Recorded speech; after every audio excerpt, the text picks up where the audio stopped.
दोस्तों, अगर आपके जोड़ों में दर्द रहता है, घुटनों में दर्द रहता है, कमर दर्द रहता है, वर्टिब्रास जिसे मन के कहे जाते हैं, डिस्क कही जाती है, वो अपनी जगह से हिल चुकी है, तो जो इलाज मैं आपको बताने जा रही हूँ, इसे करने के बाद सच में शर्तिया है ये बात, किसी और इलाज को करने की आपको जरूरत नहीं पड़ेगी अगर आपने इस इलाज को पूरी तरह से फॉलो कर लिया। दोस्तों, इन दर्द को दूर करने का और इन दर्दों से बचे रहने का एक ही साधन है, वो है कोलेजन। कोलेजन का सेवन करना।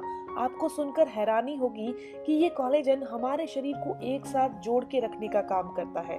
ये हमारी मांसपेशियों को हड्डियों से जोड़े रखने का काम करता है, यानी हमारी हड्डियों को सुरक्षित और सेफ रखता है। तो चलिए जानते हैं ये कोलेजन हम किन चीजों के द्वारा अपने अंदर ले सकते हैं और इनके काम हमारे शरीर के लिए और क्या क्या है। हमारी हड्डियों और मांसपेशियों को शक्ति प्रदान करता है ये कोलेजन। अगर हमारे शरीर में इस कोलेजन की कमी आ जाए तो गठिया रोग हो जाता है, जिसे अर्थराइटिस कहा जाता है, क्योंकि इसके बाद मांसपेशियां और जोड़ आपस में थोड़े गैप पर हो जाते हैं, जिसके कारण हड्डियां कमजोर पड़ने लगती हैं। दोस्तों, ये कोलेजन हमारे जॉइंट्स में एक स्ट्रेस होता है ना, जो उसको दूर करने का काम करता है। दोस्तों, हमारे दो जोड़ों या हमारे दो घुटनों के बीच में मेनिस्कस टियर होता है, जिसे कार्टिलेज कहा जाता है। इसे बनाने का काम भी कोलेजन ही करता है। अगर ये मेनिस्कस टियर जो है वो खत्म हो जाए या घिस जाए तो घुटने आपस में या जोड़ आपस में टकराने लगते हैं, जिसके कारण ये दर्द होने लगता है। अब जानते हैं कि हम इस मेनिस्कस टियर को कैसे बना सकते हैं और अपने अंदर कोलेजन को ज्यादा से ज्यादा मात्रा में कैसे ले सकते हैं। ऐसे कौन से खाद्य पदार्थ हैं जो हमारे घर में बहुत आसानी से मिल जाते हैं, खाने वाली चीजें जिनमें कोलेजन होता है। दोस्तों, जो कोलेजन होता है ना, वो हमारी स्किन के ऊपर इलास्टिसिटी को बनाकर रखता है। हम अपनी स्किन को खींचते हैं और वापस छोड़ते हैं तो वापस अपनी सही शेप में आ जाती है, जैसे कि एक इलास्टिक हो। हड्डियों को मजबूती देने का काम भी यही कोलेजन करता है। इसके अलावा हमारी पूरी बॉडी में कनेक्टिव टिश्यूज में भी यही कोलेजन काम करता है। हमारी मांसपेशियों में हमारे नाखून, हमारे बाल, हमारे खून और इसके अलावा कार्टिलेज, लिगामेंट्स को बनाए रखने का काम भी यही कोलेजन ही करता है। दोस्तों, अगर इस कोलेजन की कमी हमारे शरीर में हो जाती है तो हमारे चेहरे पर बहुत जल्दी झुर्रियां आने लगती हैं, जिसे रिंकल्स कहा जाता है। हड्डियां कमजोर पड़ जाती हैं, जॉइंट्स हैं, कार्टिलेज हैं, वो आपस में घिसने लगते हैं, कार्टिलेज खत्म हो जाते हैं, जॉइंट आपस में रगड़ खाने लगते हैं, जोड़ों का दर्द शुरू हो जाता है, सूजन शुरू हो जाती है। तो चलिए दोस्तों, अब ये जान लेते हैं कि इस कोलेजन को हम बहुत ही नेचुरल तरीकों से कैसे ले सकते हैं। खाने वाली किन चीजों के अंदर ये कोलेजन पाया जाता है।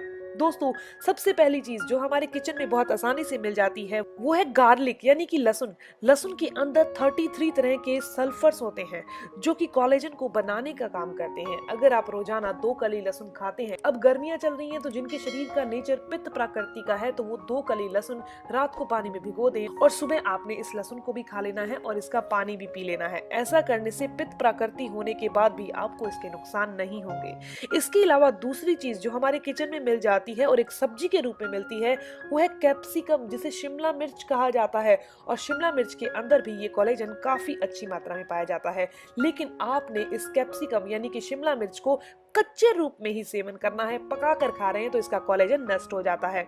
इसके अलावा दोस्तों, टमाटर के अंदर भी कोलेजन होता है, लेकिन अगर आप इसे कच्चे रूप में खाते हैं और इसके बीज निकाल कर खाते हैं, दोस्तों बीज नहीं खाने, इसका सिर्फ बाहर वाला खाना है। आप अगर 4 टमाटर रोज सैलेड के तौर पर खा रहे हैं तो कोलेजन आपकी बॉडी में बनने लगेगा। आपकी हड्डियां मजबूत हो जाएंगी, लिगामेंट्स मजबूत हो जाएंगे, आपकी हड्डियां और मांसपेशियां आपस में जुड़ी रहेंगी, जिसके कारण हड्डियां हमेशा सुरक्षित रहेंगी। आपको हड्डियों का दर्द, जोड़ों का दर्द कभी नहीं सताएगा। इसके अलावा दोस्तों, ब्लैक बीन्स यानी काले जो बीन्स होते हैं उनके अंदर भी अच्छी मात्रा में कोलेजन होता है। एक और चीज है जिसे स्पिरुलिना कहते हैं, स्पिरुलिना के अंदर भी काफी अच्छी मात्रा में कोलेजन होता है। दोस्तों, ये स्पिरुलिना क्या है, ये कहां से लिया जा सकता है, इसका लिंक आपको डिस्क्रिप्शन बॉक्स में मिल जाएगा। क्योंकि ये स्पिरुलिना जो है वो एक साफ पानी के ऊपर जो ग्रीन सी एक परत आ जाती है, हरे रंग की परत आ जाती है, उससे एक टैबलेट तैयार की जाती है, दवाइयां तैयार की जाती हैं, वो स्पिरुलिना होता है। तो इसके भी बहुत सारे फायदे हैं, लेकिन बात कर रहे हैं कोलेजन की तो ये स्पिरुलिना के अंदर कोलेजन अच्छी मात्रा में पाया जाता है। इसके अलावा बात करें कुछ बीजों की कुछ बीज ऐसे हैं, सीड्स ऐसे हैं जिनमें कोलेजन होता है जो हमारी हड्डियों को मजबूती देने का काम करता है, मांसपेशियों को शक्ति प्रदान करता है। दोस्तों जिस चीज में कोलेजन होगा वो हमारी हड्डियों और मांसपेशियों को शक्ति प्रदान करेगा। तो कद्दू के बीजों के अंदर कोलेजन होता है और तिल के बीजों के अंदर, स्पेशली सफेद तिलों के अंदर भी अच्छी मात्रा में कोलेजन होता है। और जो नॉन वेजिटेरियन है और एग वगैरह खा लेते हैं तो एग के अंदर अच्छी मात्रा में कोलेजन होता है, लेकिन एग का जो छिलका होता है उसके जस्ट नीचे एक पतली सी परत होती है स्किन टाइप की, सिर्फ कोलेजन उसी के अंदर होता है।